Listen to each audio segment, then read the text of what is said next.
In today's video, I'm going to teach you how to transfer a project out of your individual Webflow dashboard. Whether you're collaborating with a team or handing off a project to a client, transferring a site is straightforward. So let's dive in and walk through this process step by step. First things first, head over to your Webflow dashboard. This is your central hub, where you can see all your active projects neatly listed. Take a moment to locate the specific project that you wish to transfer.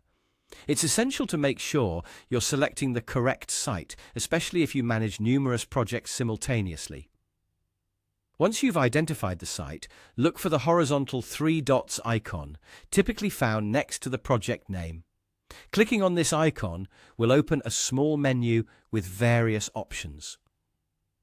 From this menu, choose the option labeled Transfer Site. This selection will trigger a new window to pop up on your screen.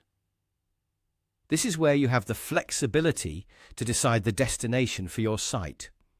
You can either transfer it to another individual, perhaps a collaborator or client, or you might choose to move it to a different workspace. For example, if you're working within a team, transferring to a team workspace could be the ideal choice to ensure all team members have access. Now take a moment to think about where you want your project to go. If you're transferring to another user, have their email address handy, as you'll need it for the process. If you're moving the project to an alternative workspace, just select that workspace from the options presented. Once you've made your decision and selection, you're almost there. Keep in mind that when transferring projects in Webflow, it's beneficial to double-check whom or where you're transferring the site to, especially if the project contains sensitive or significant work.